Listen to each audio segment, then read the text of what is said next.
સચ્ચિદાનંદ. જય સચ્ચિદાનંદ. જય સચ્ચિદાનંદ.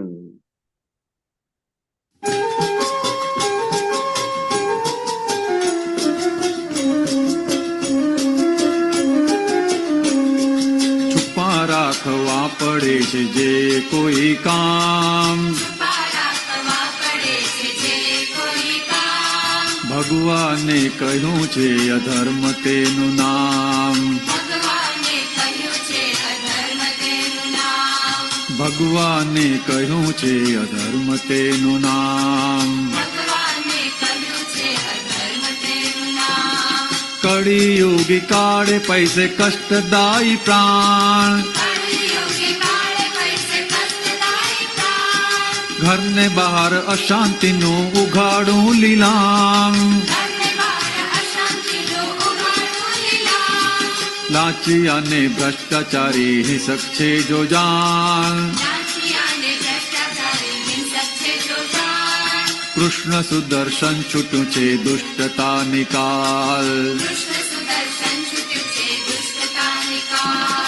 અભક્ષ્ય ખાન પાને ઘરમાં ટાંકું ધ્યાન, ઘોર કર્મી રાક્ષસી ત્રિજ્વરા દુર્ધ્યાન,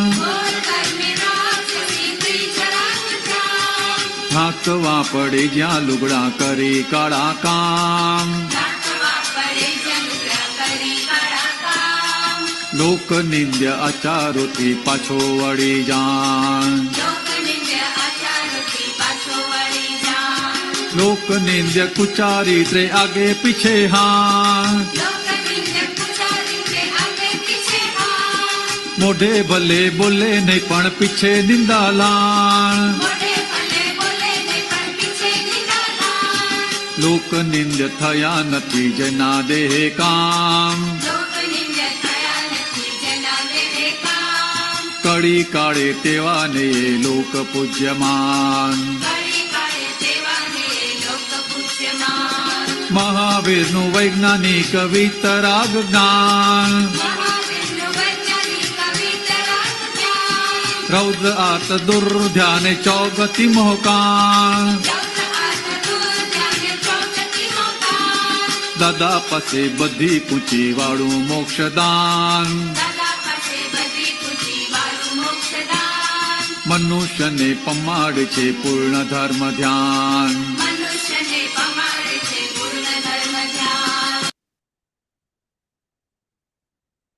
જય સચ્ચિદાનંદ.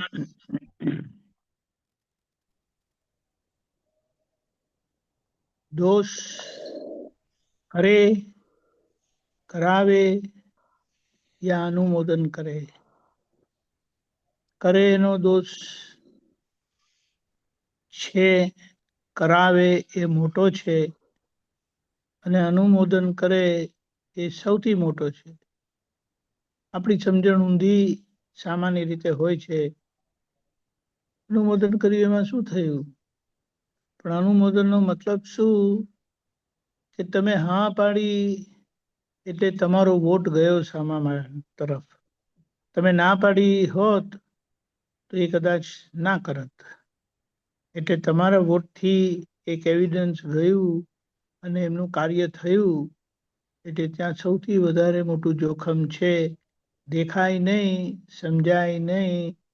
એટલે આ લોકો જે આ બધી શું કહેવાય ક્રિમિનલ એક્ટિવિટી થાય તેમાં કોણ કરે છે એને નથી જોતા. એની પાછળ હાથ કોનો છે, કોણ કરાવી રહ્યું છે એને જુએ છે. કારણ કે જ્યાં સુધી કરાવનાર છે, ટેકો દેનાર છે, અનુમોદન આપનાર છે, ત્યાં સુધી કોઈને કોઈ એ કામના નિમિત્ત, એ દોષના નિમિત્ત, એ શું કહેવાય ક્રાઇમના નિમિત્ત બનશે. કારણ કે એ ક્યારે બહાર આવે નહીં, ગુપ્ત રીતે રહે. આ બધી જે વૃત્તિઓ છે બહાર દેખાતી નથી. એને શું કહેવાય? આ વિજ્ઞાન એવું છે ને કે ઉલ્લું કરે તોય દોષ છે, ગુપ્ત રાખે તો એ દોષ છે, પણ એનું જોખમ સમજી લેવાનું છે. કેવી રીતે? મારે કોઈને વઢવા હોય તો હું કરતો નથી, હું કોઈની પાસે કરાવું. હવે કોઈની પાસે કરાવે એટલે પેલા જેમને વઢ્યા એ મારી પાસે આવશે, હજુ ને પેલા મને આવી રીતે વઢ્યા એમ કે આ રીતે મારું અપમાન કર્યું અને હું મોટા ભાઈ થાઉં. હવે આ જ વસ્તુ છે કે કોઈ એનો દુરુપયોગ કરી શકે છે. દાદા ભગવાન કોઈને વઢવાનું વગેરે હોય તો કે એમાં અમે નિમિત્ત ના બનીએ. શા માટે? તો કે અમારો નિમિત્ત કલ્યાણ માટે હોય. એટલે કલ્યાણ માટેનો મતલબ શું કે કોઈની પાસે ઠપકો અપાવડાવે એટલે પછી પેલા આવે દાદા પાસે કે દાદા જો ને આ મને આવો ઠપકો આપે, તો દાદા પછી સમજાવે આપણે ભૂલ ના કરીએ તો કોઈ આપણને ઠપકો ના આપે ને. એટલે દાદા પાસે આયા તો એનો ઉકેલ આવે. દાદા એમના તરફનો દરવાજો ક્યારેય બંધ ના થાય એની વિશેષ જાગૃતિ રાખતા હતા. એટલે એમનું નિમિત્ત ક્યારે પણ એવું ન હોય કે કોઈ એમના પર ચોકડી મૂકે, કારણ કે દાદા પર ચોકડી મૂકવી એટલે વિતરાગો પર ચોકડી મૂકવી, મહાવીર ભગવાનના પર ચોકડી મૂકવી, મહાવીર ભગવાનના વિજ્ઞાન પર ચોકડી મૂકવી. કેમ કે એવી ભૂલ અમે કરીએ જ નહીં. એટલે એમ કીધું છે કે ગુરુ પાસે રહેવાનું નિકટતા 4 ઘાતી કર્મ છે: જ્ઞાનાવરણ, દર્શનાવરણ, અંતરાય અને મોહનીય. ગુરુને 5મી ઘાતી કીધી, જ્ઞાનીને 5મી ઘાતી કીધી. એટલે જો સમજણપૂર્વક એમનો લાભ નહીં લે તો સાથે બેસીને અવળું શીખી જાય અને એ અવળું શીખવામાં પોતે પોતાનું જ કલ્યાણ કરે છે, પોતે પોતાનું નુકસાન કરે છે. હવે આ જે બધા કામો છે તે કોઈને ખબર નથી પડતી, પણ પોતાની વૃત્તિ અંદર આવી રીતે કામ કરતી હોય છે. એટલે આ છુપું રાખે, કોઈને ખબર પડવા ના દે ને પોતાની વૃત્તિ એવી રીતે કામ કરે અને એમાં ભયંકર અધર્મ થાય. ત્યારે એ જ વસ્તુ જ્યારે દાદા કરે છે ત્યારે સામાનું એમાં કલ્યાણ સમાયેલું હોય છે. કેટલો બધો મોટો ફરક પડી જાય. એટલે જ્ઞાનીની વાત ઊંધી લેતા વાર નથી લાગતી, કારણ કે દ્રષ્ટિ ઊંધી છે, બુદ્ધિ હજી અંદર છે. એટલે એ બુદ્ધિ કોઈને કોઈ રીતે એનો દુરુપયોગ કરી જ જાણે, કરાવી જ જાણે. એટલે ત્યાં આપણે જાગ્રત રહીને એમાંથી નીકળવાનું છે. મોટામાં મોટો જે દોષ છે ને તે અનુમોદનનો છે. અનુમોદનમાં એ બહુ ગુપ્તતા છે, કારણ કે આપણે સામે આવતા નથી અને સામાન્ય આપણે અનુમોદન કરીએ છીએ એ અવળું કાર્ય કરવા માટે. સારા માટે અનુમોદન ના હોય તે તો શું કહેવાય, પ્રશંસનીય છે જ, એ પ્રશંસાને જ યોગ્ય છે. પણ અહીંયા એ વાત સમજવાની છે. આજે કેવું છે, મોટાને જોઈને નાના શીખે. એટલે હવે વિચાર કરો કે એક દાખલો છે કે અમે જ ગમે તે ખાતા હોય, હોટલમાં જમતા હોય તો કે આપ તો બધો તો હોટલમાં જમે છે, એટલે પછી આપણે શું વાંધો છે. એટલે અહીંયા બહુ વિવેક, બહુ સમજણ, બહુ જાગૃતિ રાખીને આપણે બધાએ જીવી જવાનું છે. કારણ કે મહાત્મા થયા એટલે મોટા થયા. જગતના લોકો આપણને જોઈને શીખે કે દાદાવાળા આવું કરે છે ને એટલે આપણાથી પણ થાય. એટલે અહીંયા એ બધા જોખમોને સારી રીતે સમજીને ત્યાં ચેતીને આપણે આપણું કામ કરી લેવાનું છે, નહીં તો બહુ મોટું નુકસાન થાય એમ છે. એટલે મુદ્દો શું છે, આ બધી વ્યવહારની સૂક્ષ્મ ભૂલો જે શુદ્ધાત્મા દ્રષ્ટિએ દેખાય, આપણને સમજાય, આપણને પકડાય, તો આપણે એમાંથી નીકળીએ અને ત્યારે પૂતગલ ટ્રાન્સપરન્ટ થાય. નહીં તો એ ટ્રાન્સપરન્ટ થાય એવું નથી. દાદાએ કીધું બધું પચાવી શકે, પણ આ પ્રકૃતિના ભાગને પચાવવું અને એને ઓળંગવું, પ્રકૃતિથી પર થવું, એને શું કહેવાય? લાડવા ખાવાના ખેલ નથી. એક જ્ઞાની પુરુષની કૃપા જ ત્યાં કામ કરે છે. આપણને કૃપા થઈ છે, એ આશીર્વાદ મળ્યા છે, તો હવે એનો કેમ કરીને આપણે એનો ઉપયોગ કરીને, સદુપયોગ કરીને પોતાનું સ્વકલ્યાણ સાધીએ, જેમાં બીજાનું કલ્યાણ આપણે જ્યાં જઈશું એ આપણું ચારિત્ર જ બોલશે.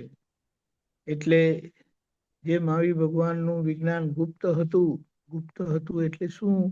એ વ્યવહારમાં કેવી રીતે એને જીવી જાણવું, એ દાદા ભગવાન થકી ખુલ્લું થયું. બાકી તપ ત્યાગ લોકો જાણે છે કરતા ભાવે, અને એ માર્ગ ખોટો નથી, પણ આજે મન વાણી કાયની એકતા ના હોવાના કારણે એ ફળ આપતું નથી. એટલે અહીંયા આપણે બહુ જાગ્રત રહીને જવાબદારીથી, ઉંમરથી નાના હોય છતાં આપણે સત્સંગમાં આવીએ છીએ, દાદાના સત્સંગમાં આવીએ છીએ, એટલે લોકોને અંદરથી એમ થાય કે આ લોકો આવું કરે છે તો આપણાથી પણ આવું થાય. એટલે ખૂબ ચેતવણી રાખીને જીવી જવાનું. જેને સૌથી મોટી વાત જે છેલ્લી 2 લાઈન છે દાદા પાસે,